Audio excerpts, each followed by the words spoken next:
Hello, my name is Rachel McLeod, and I'm a licensed clinical social worker and emotional wellness coach. And I help people do the brain work for resolving symptoms of anxiety, depression, and traumatic stress. And so I want to talk to you today about a question someone asked me in my Facebook group, Releasing the Baggage of Anxiety, Depression, and Traumatic Stress. It's a free group that I host here on Facebook. And I had a question by a Devin who always asks fabulous questions. And so this is going to be about overcoming brain fog caused by anxiety, depression, and traumatic stress. And so, because we know brain fog can be caused by lots of things like food allergies and, all the things, but it can also be caused by anxiety, depression, and traumatic stress. And that is right in my field. And so, we're going to dive in and talk about that. If you've experienced that before, um, I think that what you're going to find here is going to be really helpful. So, I want to describe it from his perspective or just from a different other pieces. I asked him, if you had to take out the word brain fog, how would you describe this? And they talked about like a type of brain block where they can't think the way they want to. They talked about it hindering their cognitive abilities. Not that they can't understand the stuff typically, but once they get triggered, they can't understand what they're working on.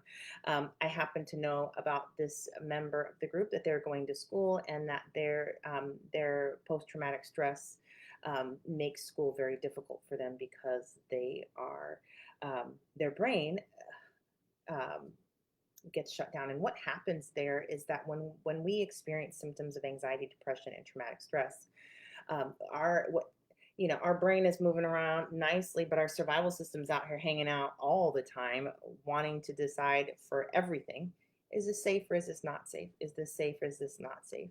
And if it encounters anything that it interprets as not safe and as dangerous, it shifts us out of our regular state of mindset and into a survival state. That's fight, flight, freeze, faint, or fawn. And we don't get to choose which one of those states that we're going to go into. Our brain chooses that for us, and off we go into a survival state. Many of us spend so long in a survival state, and maybe we've been in a survival state since so young that we actually don't know we're in a survival state because it's our regular state. Um, or it's just very lightly involved with our activities, but really strong survival states can really shut down our thinking center to about 20% of activity. That means that you would only be able to use 20% of your brain function, your thinking center, your your thoughts, your strategies, your skills, all that stuff. Once the survival state jumps on and says survival is our main goal, it stops everything else. Like it's like anything that's not used for survival, we don't need it. Thinking and all that stuff, we'll think later after we're done running from the tiger, right? That's kind of how we evolved, is that we take action to stay alive. But that stuff is still running. That's still how we're built. And so the brain thinks that we don't need thinking during when we're activated and when we're being chased by triggers, because now they're triggers, they're not tigers, right? Which is frustrating because we know that there's nothing to be afraid of, but our survival system is responding in a very primitive way. That's how it works. And the more we work with that part of the brain, the more we actually get very quick and deep transformation, and we can resolve these symptoms very, very quickly because that part of us responds quickly. And all these things that we're working with here in fight, flight, freeze, or faint are very uh, electrical. Therefore, when we help our brain in the right way, we can see transformation. We can see ourselves returning back into a state of calm within minutes, within seconds. Actually, it is really more like seconds. But sometimes it can be complex enough that it's minutes. And so I would love to nerd out about that. I really, really would. But you've seen me do that enough. You can watch some of my old videos. I also have a new video I want to talk about, a new presentation. I made a link to that in the title of this. So there, we'll talk about that a little bit more later and how that can help you understand this process without me going full nerd on that. Um, so um, Okay, so what Devin is experiencing is that when he gets triggered in these environments where their social situations, he described them, he feels like his brain gets all foggy and it gets like he dissociates a little bit. Um, he doesn't have access to all of his thoughts, his skills, his knowledge, all the things he studied for. All of a sudden, this is where minds go blank. This is where you just can't quite grab things, or you feel dissociated, like you're floating outside of yourself or floating very close to yourself, but you can't really jump in there, grab the wheels, and do what you would normally do. Right. So that's what he's talking about. Um, and so that's a normal brain function thing. It's just we don't want that happening a lot. We don't want that to be something that we can count on happening. We don't want that to be something that makes our life difficult. That's where the disorder stuff comes in. And we don't have to get there, but we do. So, but we do find ourselves there. So let's talk about. So that's why it's triggered. That was one of his questions. Why is this triggered? It's just that foggy state is actually a survival state. Your brain thinks that that's the best thing to be doing right now to stay alive. Um, and And one of the other things about this, what's very interesting to me, and I spend time thinking about this, but I'm not certain I've got a good handle on it because the brain is so amazing. But I think the more times we spend like this, the more creative we get in these spaces. It's like your brain kind of knows that we're not being chased by a tiger, but it kind of thinks we do are. And so it's kind of like in this in between state of um, fog, letting you do the things. You're not frozen, you're not fleeing fully. You're kind of checked out a little bit, but you're not fawning over anybody, or maybe you're about to, you feel like it maybe a little bit. You're not fighting anyone, right? So you're kind of not in any one of the survival states in a very strong way, but you're just a little bit in every one of them. Um, I think that's fascinating. It's horrible. It's horrible to be in, but I think, what is that, right? And the truth is about this stuff, I don't know what that is exactly. And that was one of his questions, but I do know how to help the brain resolve this issue. And that's because the brain has a way of resolving these things, and that it's the brain's job to resolve these things. And that process is very predictable. So even though I don't know what this is, usually once you complete the process, the brain will tell you exactly what that was about. Sometimes that happens instantly, and sometimes that will happen later, like when you have that aha, oh, I did that because of this. So I like to hear about that. But in the beginning of it, it's really less about understanding it and more about resolving it. Because we've got enough indication that um, it's not optimal brain function, right? It's causing him problems. He doesn't feel like he has control over it. It's happening repetitively. It's annoying him. Any one of those things is enough to say, "Hey, what's up with this?" Right? So really, we just need some clues to grab a hold of. And once we have those clues, the other thing that I'm going to tell you that you need is an intervention. I would strongly encourage that, because when we want to resolve issues like this, we it's like there's a anxiety symptom resolution pathway in your brain, and the survival system will close it or open it depending on if things are safe or not. And so if the survival system thinks that it's safe to right now, it will let you process as anything you want to. If it decides that it's dangerous, it will shut things off and you can't process anything. And actually, things start looping around and out of the anxiety symptom process. And then your brain has to go back in here and load that thing up again and try to get it through. And then the survival system's like, I thought we talked about this isn't safe here. It takes it off, and then around and around it goes, and the symptom doesn't get resolved. And so um, we don't want to play around with that. We've gone around this loop enough times at this point in our life. So it's just time to let's hold the door open. And so by holding the door open, it's really, we want to influence the survival system to just let the door be open. We don't need this closed right now. And that part of the brain, it responds to the body. So you actually use the body to send messages to that part of the brain that it's safe. We can let healing happen. Okay, so you want to use a mind body intervention. My four favorite are um, emotional freedom techniques, thought field therapy, energy medicine, and eye movement desensitization and reprocessing. These are interventions that I teach people, I teach my clients, I teach anyone who jumps on my email list. I'm sending you some interventions. I don't teach EMDR right away. I like people to build some skills if they're going to do this work independently. And I like them to have a couple of tools in their tool belt before I share uh, um, EMDR, how to do that one.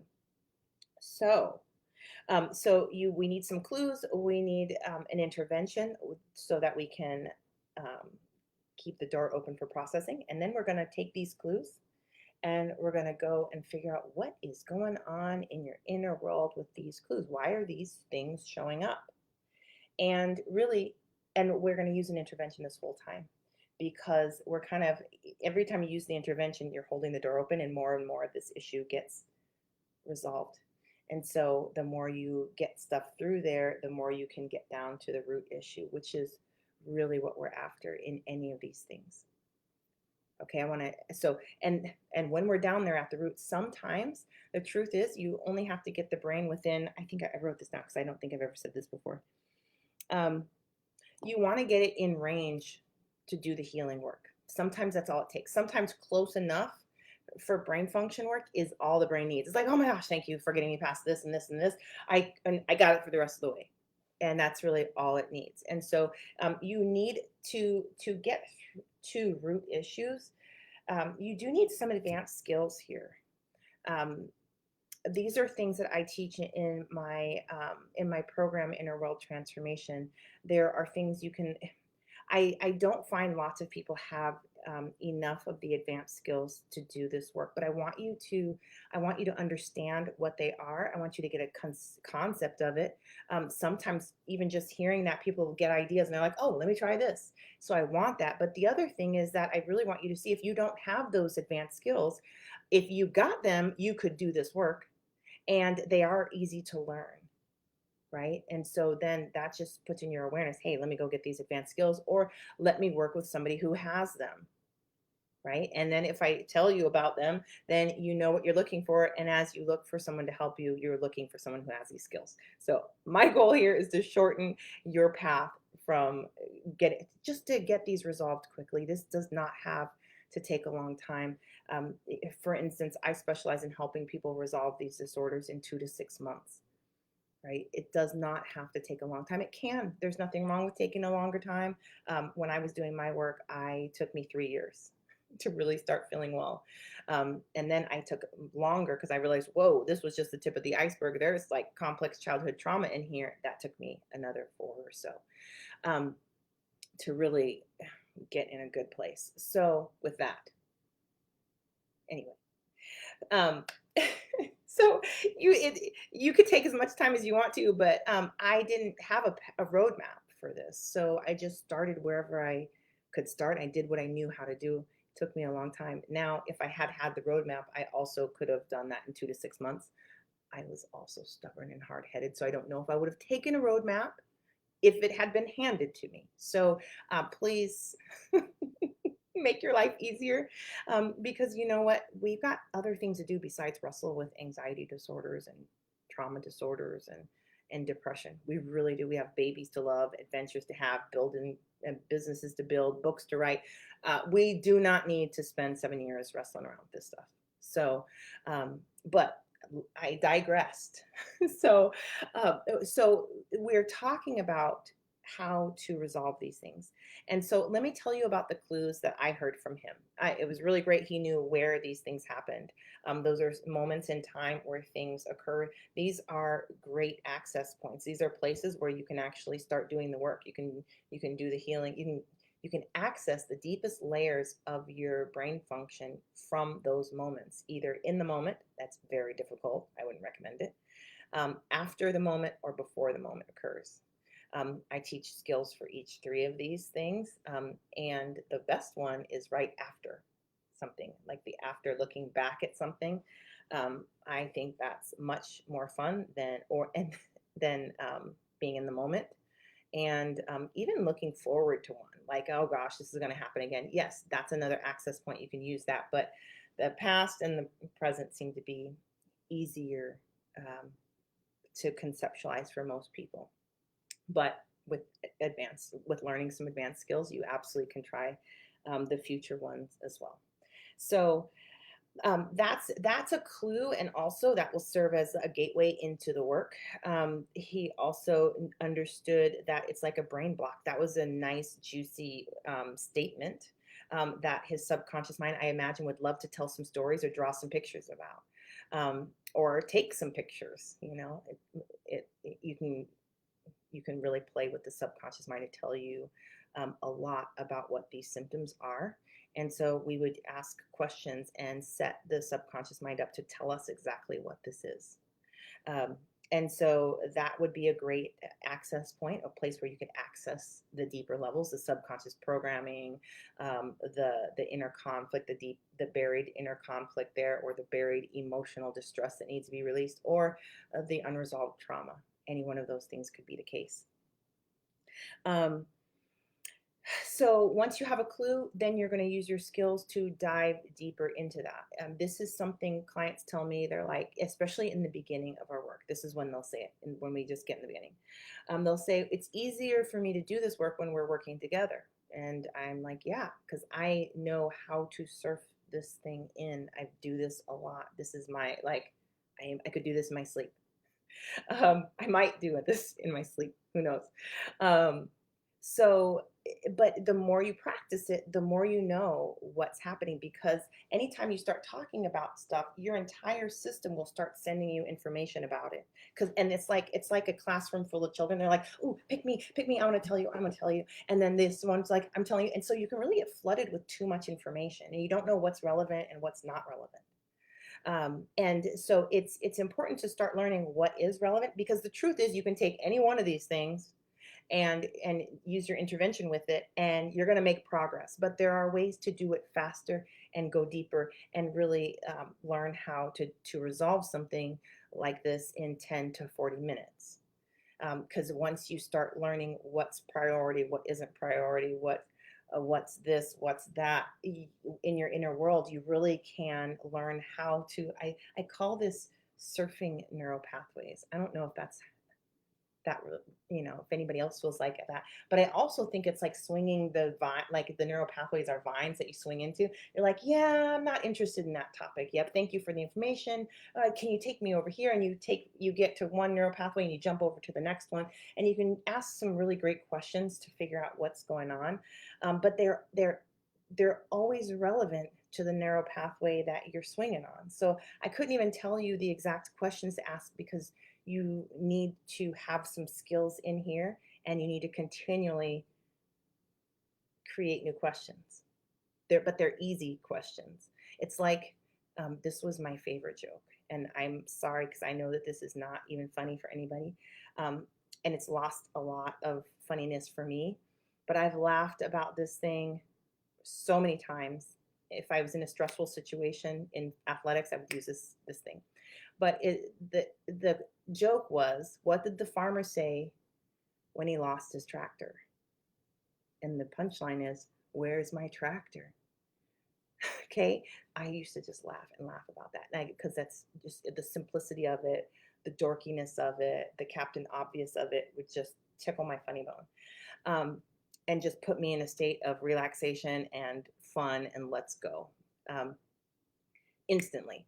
But it's when you're in your inner world, a lot of the questions are really that simple, but it's hard to it's really hard to explain if you're not directly in your inner world or in somebody else's inner world. I couldn't make up a question for you like this, but a good one for this brain block I'm curious if it, Devin, if you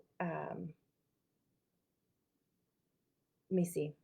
I'm going to give you an example question. I teach how to create questions in my program, because anybody can get good at that. For instance, if we were to get really close to this brain block, and and you were to take a picture of it, what would we see in your picture? A brain block speaks to me of a very physical structure. And so I imagine Devin's, and if Devin, if you're watching now, I don't know if you are, sometimes our times don't um, meet up, but um, we'd love to hear your picture. And this, whatever comes up in the picture, is the communication from the subconscious mind that doesn't have to make any sense whatsoever. It's just we need to grab it and we need to get it through the healing pathways. It's really that simple. And then because that's the language of the subconscious mind is stories and pictures, and it knows exactly what it's talking about. And I don't, but let's just process it because that's this part of the brain's job is to make sense of everything and to make sense of it in alignment with your values and your morals and your skills and all this stuff. So let's just let that part of the brain do its job. Let's make sure it gets through the healing pathway. So we're going to use an intervention to manually walk this picture, subconscious material, through the healing pathways. Takes like a minute. It's not a big deal, right?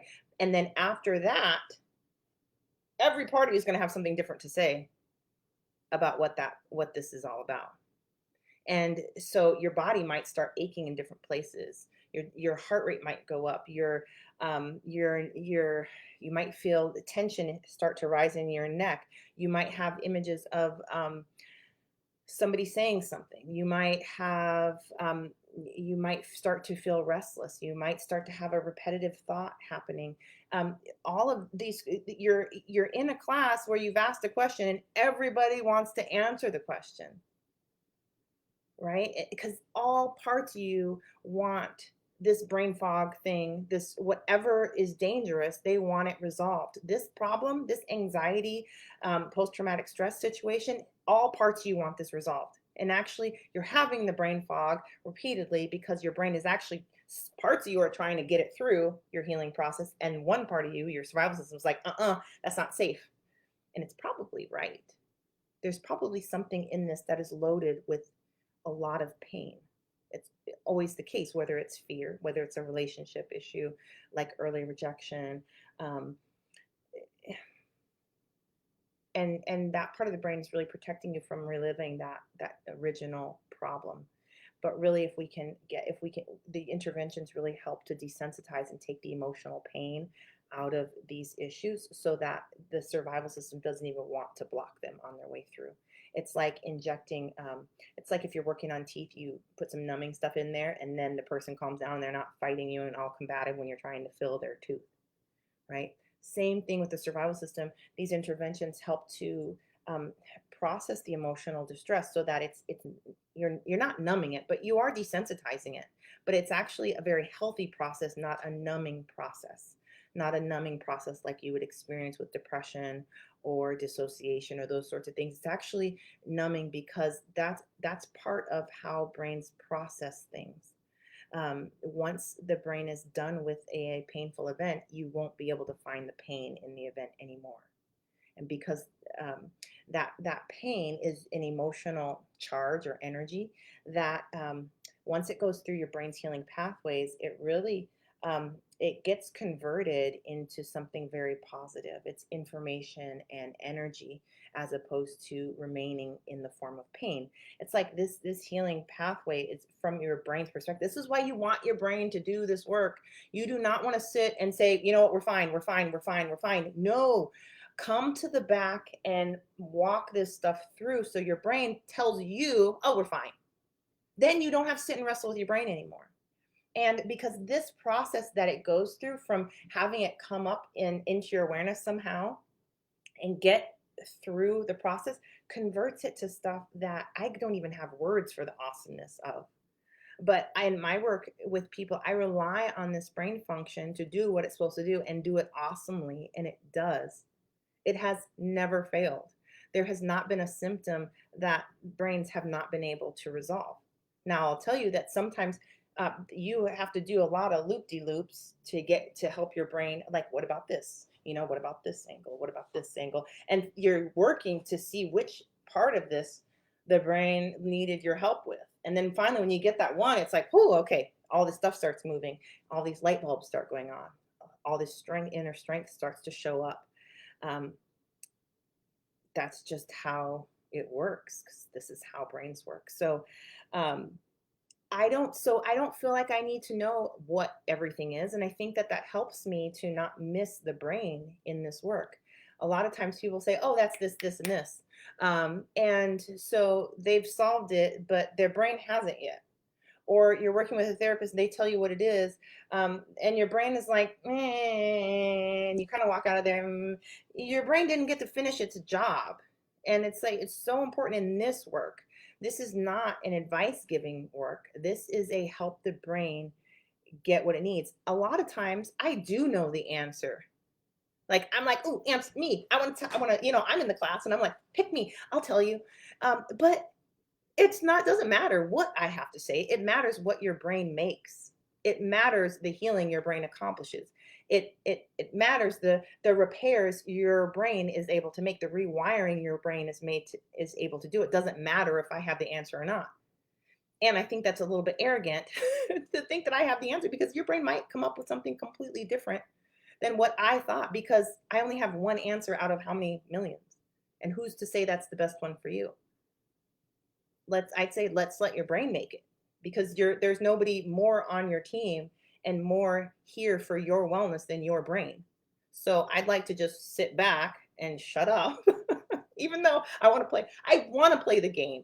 I want to play the I know the answer game or let me tell you some things, but it's not my place, especially when there's so many parts of you that know things that have never been able to share what they know about this yet.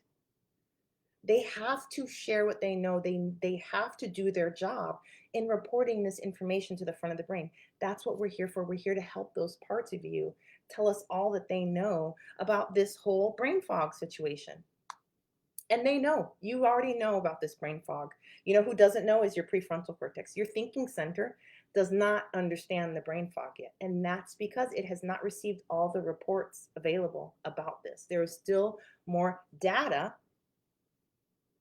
here. There's more data in the subconscious mind with this brain block situation. There's more information in the cognitive block. There's more information in I'd love to see what's going on in his body when this occurs, because that's the body's experience of the trigger, and it's a lot of times it is something that's stored in the body, a memory, internal distress. There's something going on in the body that is emotional and somatic that is blocking the healing from happening. And that's another piece to all of this stuff is that um, if symptoms of anxiety don't leave the body, they don't leave.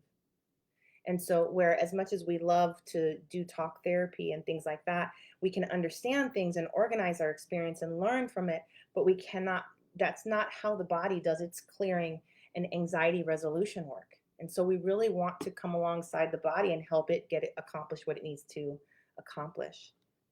And so, and that can be really what's triggering this survival state is something happening in the body. So, we'd be looking for clues. So if you're someone like Devin who has this brain fog situation, when it's happening, in the moments that it's happening, get some information. What's happening? Why did this happen? When did this happen? And that's just the beginning. Then you want to take the information and you want to start processing it and you want to start looking for more clues because all parts of you will start coming to this healing party.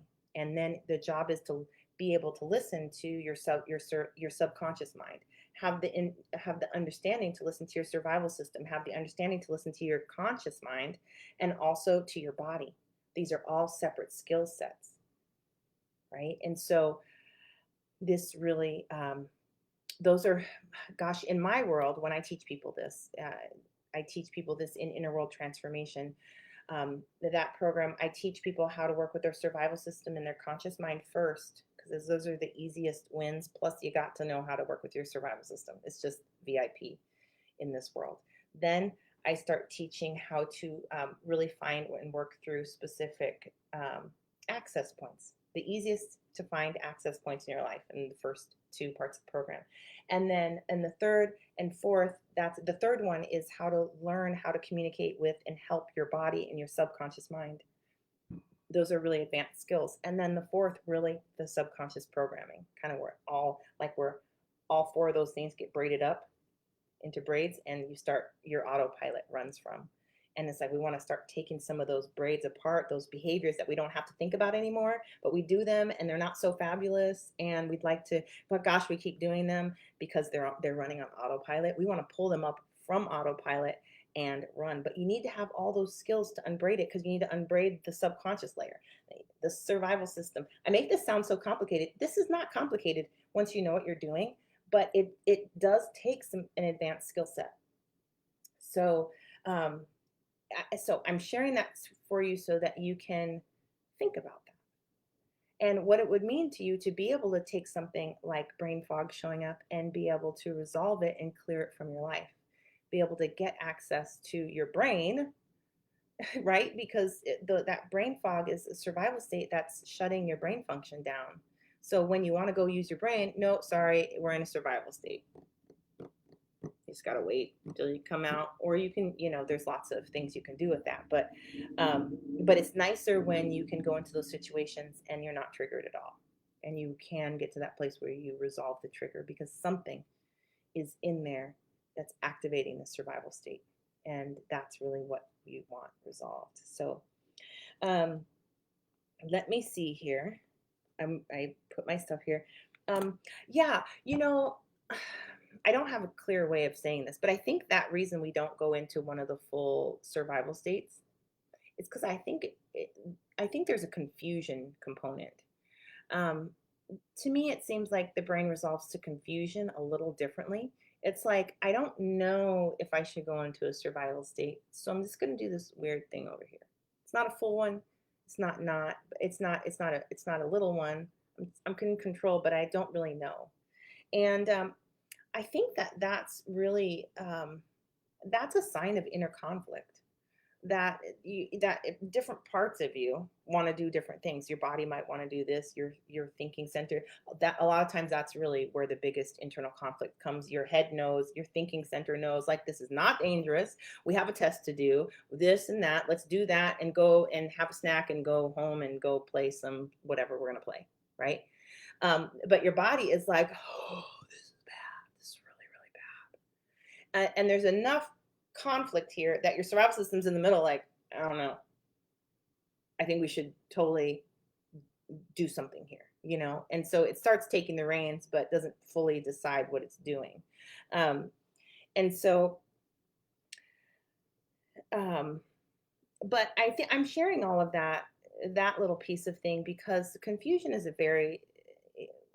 happens, especially those are lots of young early childhood trauma things where we had events that happened that left us confused as children or allowed for confusion, and nobody came along beside us to help us sort that out because we just didn't have enough experience to really understand what was happening. And it can happen later, but I find that it's like we're so vulnerable to confusion in those early times. And so those would be things I would look into and be curious about, like what confusion is here. Is there confusion here? Um, because it's a school thing and we start school so young, that makes me think that there's a confusion component in here. Um, and unresolved traumatic experiences can be in here. It makes me wonder if there was an event at school one day or several days, or if sometimes even as a child hearing a parent's difficulties in school, um, and especially a parent's traumatic experience in school can be a vicarious trauma thing.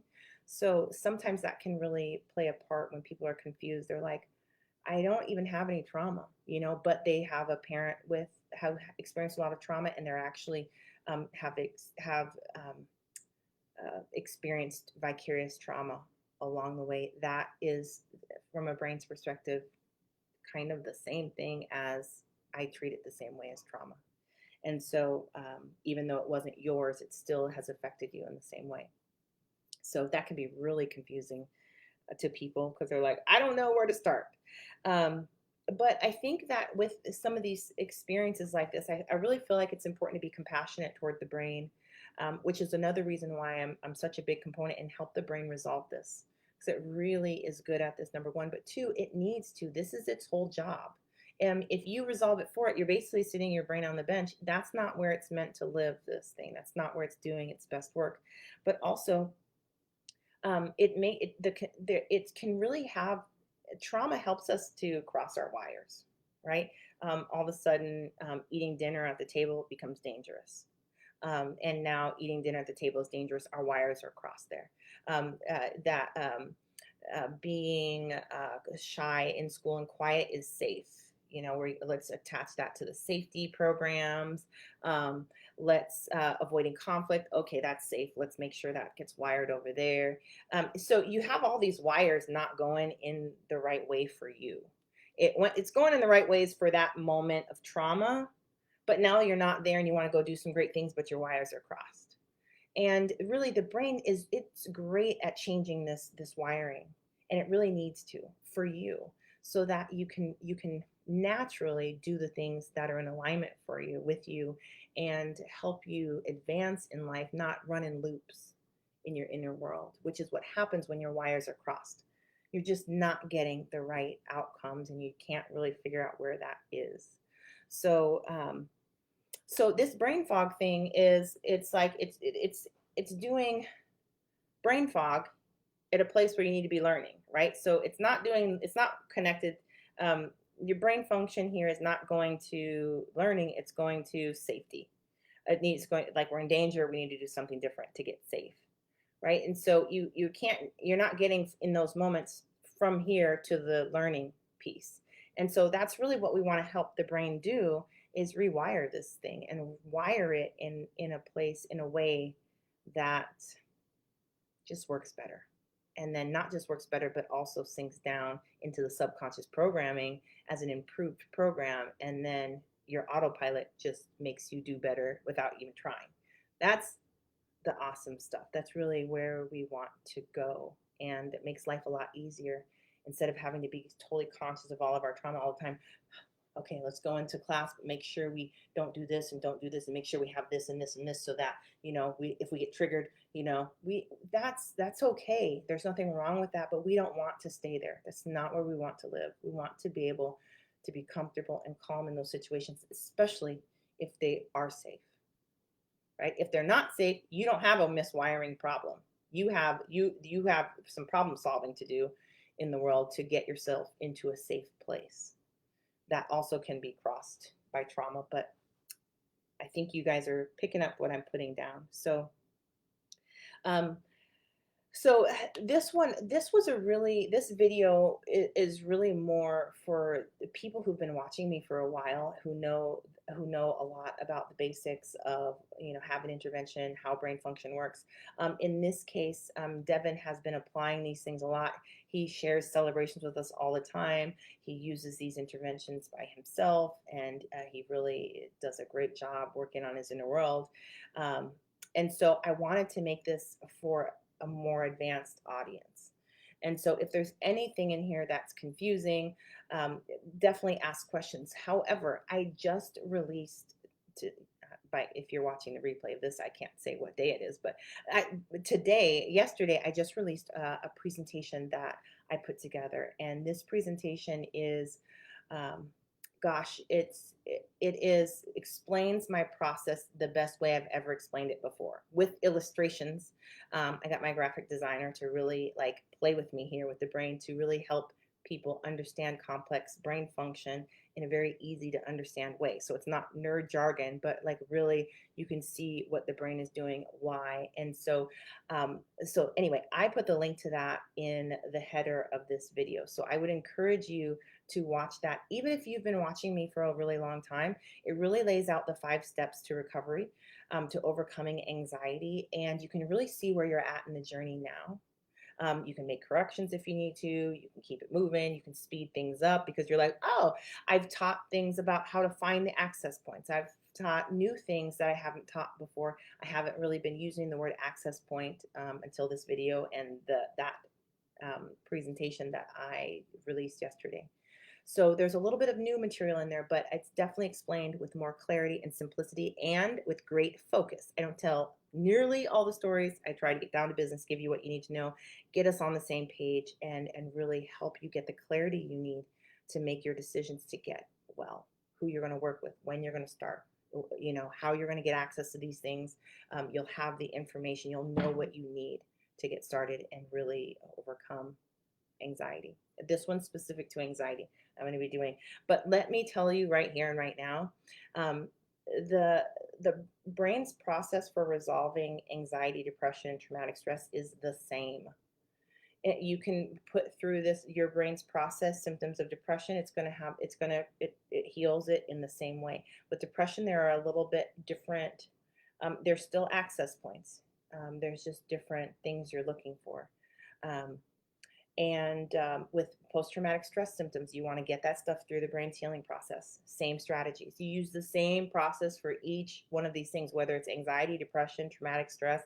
Your brain has a process for resolving these things, and you can run lots of things down it because it's the same process we're using for maturing, for growing, for understanding, for clarity, for high performance. It's the same process. We're just using it very specifically for anxiety, depression, or traumatic stress. I am.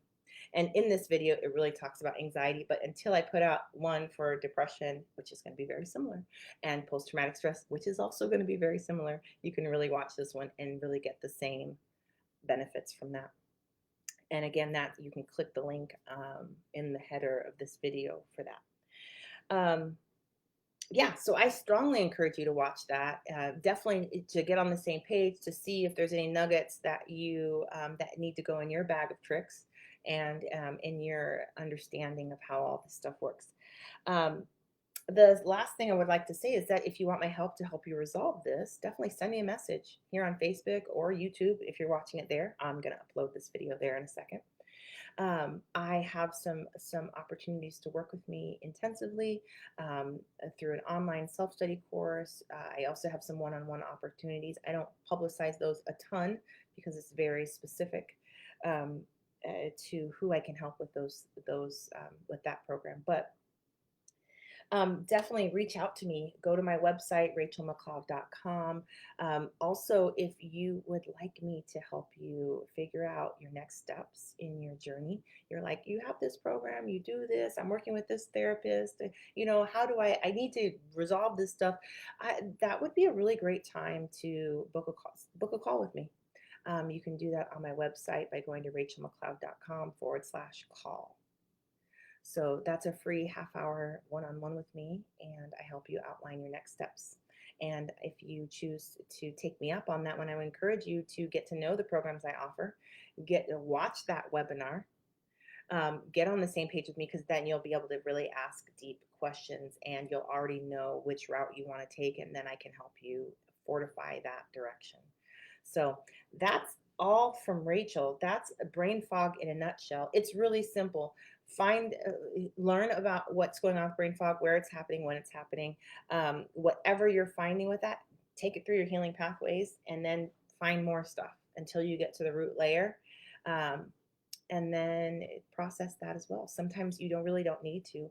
And I will tell you this, I had to really ask him about this one because I can't say that I've gone head to head with brain fog before ever. And I've been reflecting on that for a couple days. And I think that that's because, one, I don't think people describe it like that to me. And sometimes we'll catch it in words like dissociation, symptoms like confusion. People say things like, it's like I'm dumb. It's like I can't talk. It's like my mind goes blank. It's like someone has hijacked me. I don't, and I think I don't think I put it on my questionnaire. So I think I might need to add that. It'd be interesting. This is my ask for you. If you have symptoms if you feel like you've got brain fog, I want you to add that here. For whatever reason, people don't talk to me with that phrase. But when I asked them, I said, hey, if you could describe this without using the word brain fog, how would you describe it? Then it was like all these words. Yeah, okay, here we go. And I think also, I wonder that if people don't talk to me about them because brain fog, maybe this is my own assumptions, brain fog, I really think of that like the gut people talk about brain fog, which I'm a fan of the gut people. But like the gut um, environment, the probiotics um, and then it seems like, and like the celiac stuff, and they talk about brain fog. But so I'm saying here, look a little closer at that. What is it? And guess what? Even if you were going to use the word brain fog, you absolutely can use that because your subconscious mind knows your whole system knows everything attached to that. And just by using the word brain fog, that phrase, you can really get a lot of healing towards that. And what I would do then is really kind of crack it open into multiple little things. Like, is it dissociation? Because he said it was dissociation. There's some cognitive challenges in here. So I want to, like, what does that look like? And where do these things take place in the body? What beliefs are associated? I'd want to crack this open into different veins and then surf. Sometimes you have to resolve all the things that come up in there. But sometimes if you can just grab one of those and resolve that one at the root, the whole thing will crumble and resolve. The brain is like, oh, thank goodness, I got the rest. Sometimes you have to do each one of these pieces. So these are some of the skills that I teach. This is some of the skills that yeah, I'm going to be talking about in depth, and that I am talking about in the webinar free presentation masterclass. But anyway, so you let me know if you've had brain fog and if you call it brain fog, or what other ways you would describe it. And let's have a see. So feel free to drop those in the comments, and I might take one of those and make it my next live video. So I wish you all a good night. I'm going to jump off. I don't see any questions or comments. So yeah, I will see you around. Take care.